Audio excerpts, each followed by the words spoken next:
Hey, Real World Alliance. What's going on today? I want to say Tamir. I like the videos. Apollyon seems like he's the man. The Sage still holds the or not Sage. The Spectre's will. Is that what it was? Holds my top spot for transformation type characters because 12 Worlds of Generations is still impressive to me. But Apollyon sounds like he's pretty beastly when it comes to being powerful. Yeah, and Sean, like I said, I like the haiku videos. That was definitely entertaining to hear about his versatility as far as the Saiyan goes. And I still stand by my statement that I think it's the Saiyan. Your versatility should be moving fast and hitting harder, and then like adapting moves that make you move faster or hit harder, like the Falcon Punch, which is why the Falcon Punch is an Saiyan, acceptable Saiyan thing. Uh, oh shoot, I lost my page here. But yeah, what I was talking to Tymir about. Let me answer this real quick here, so we can stop this annoying beeping in the background.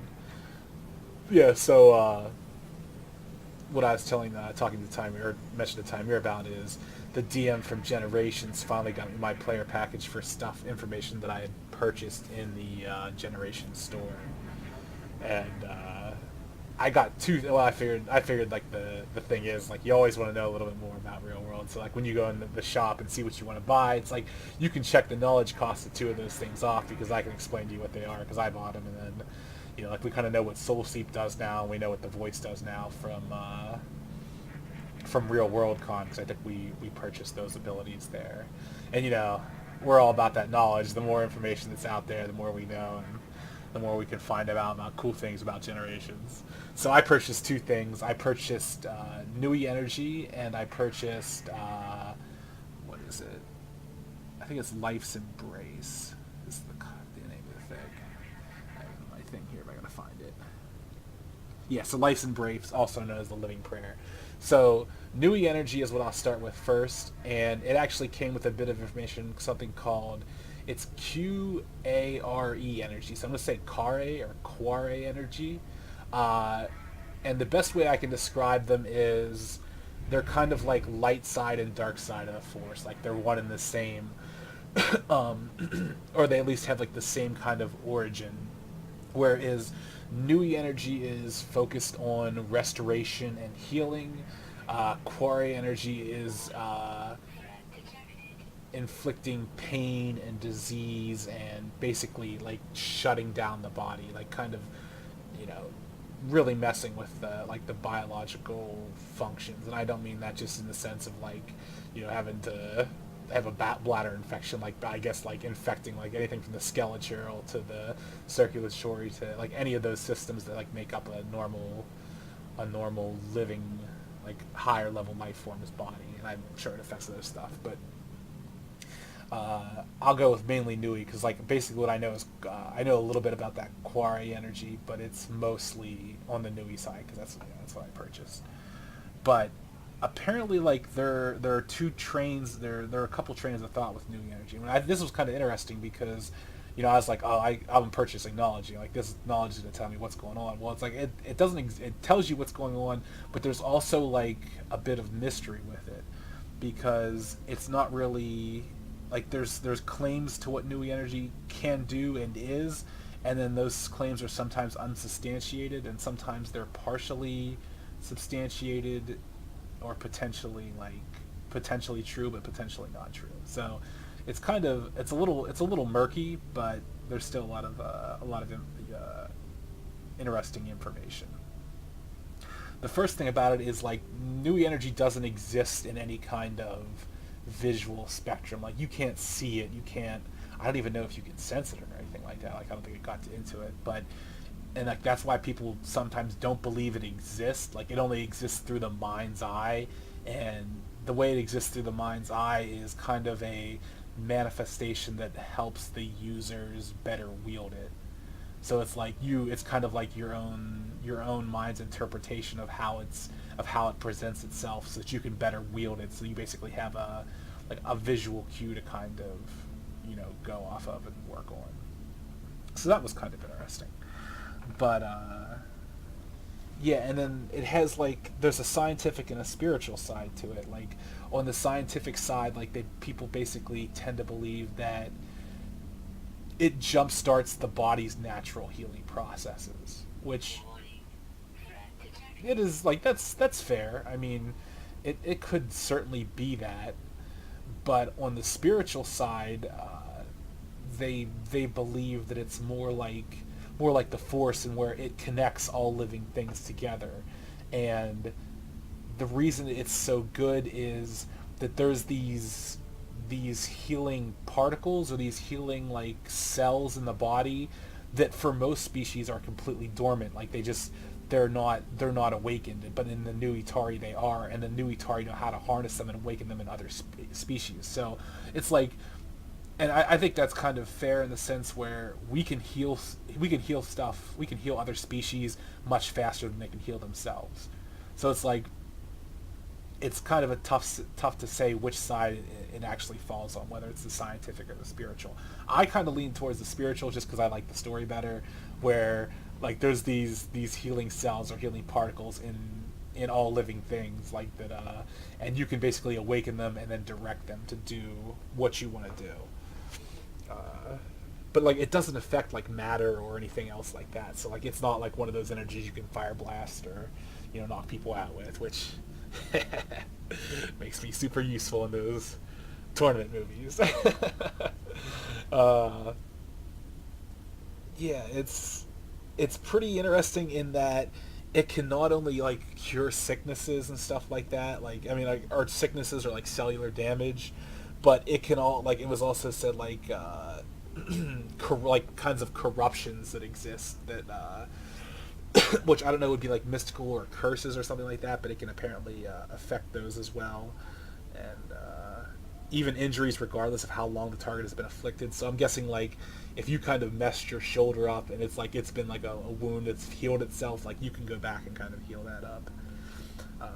And this is kind of like where that whole thread thing came from, was the process is kind of like weaving and reweaving an intricate tapestry by hand. So it's like you've got to kind of find the thread that's the problem and then unravel all the threads around it and then fix that thread and then re-ravel it. That's why like it takes so much time, like why it would take so much time to fix X up. But I think I could fix them up.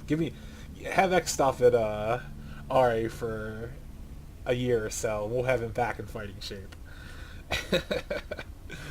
But yeah, it's described as like sometimes it's a single thread within thousands of threads.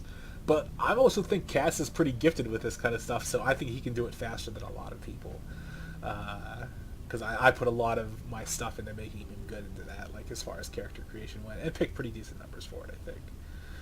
And the big thing with it is like if you're interrupted in the process, it can do more harm than good because you basically unravel that person from there. And I don't think it's like you unravel them like Thanos, like turning people to dust. Like I just think it's more of a, I don't know, like if you were like messing with their energy or something like that, it could really have some bad effects. So it's kind of risky in the sense like you don't want to do it in the heat of battle or anything like that. But the potential is there for some pretty awesome stuff.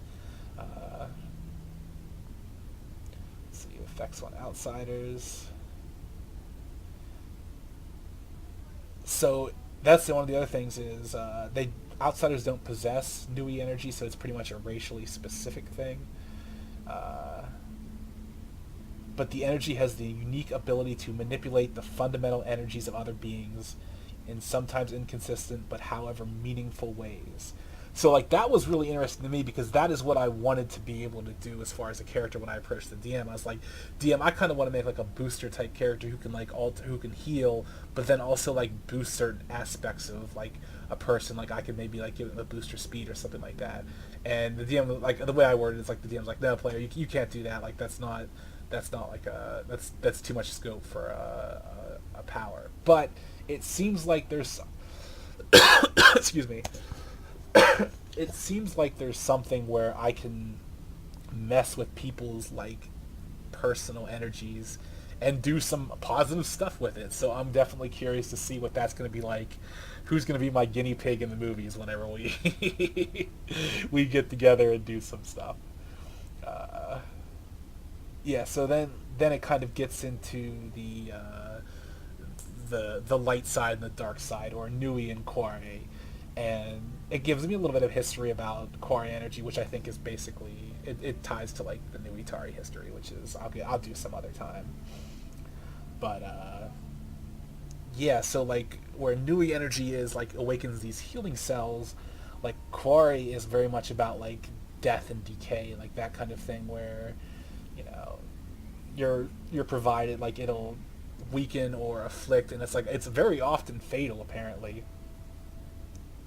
And the DM gave me this really neat chart where like he described it like you basically have 1,000 cases, and it's like if someone's afflicted by something that's not Quarry, like if someone's afflicted by something, uh, you can he goes through and basically describes like Nui energy is like has like a 95% efficiency rate at like curing any problems you have with your circulatory system, like whether it's disease or damage or anything like that. So out of 1,000 cases, 950 of them are like a complete success with like what I assume is like baseline knowledge of Nuitari energy, or like, you know, not honestly baseline, but like awakened knowledge of Nuitari energy. Or like as like Quarry, like it's, you know, they he goes through and then talks about like how effective Quarry energy is at like breaking down each system of a person, and then he goes into like from what I gathered is like Quarry is supposedly like I think Quarry like, again it reminds me very much of the Force, whereas like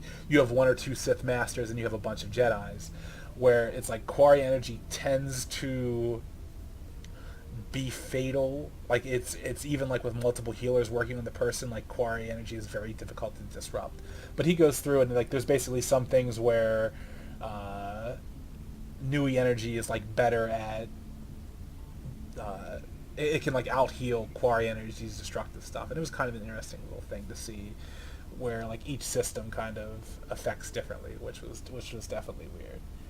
And that was like kind of the brief overview of it.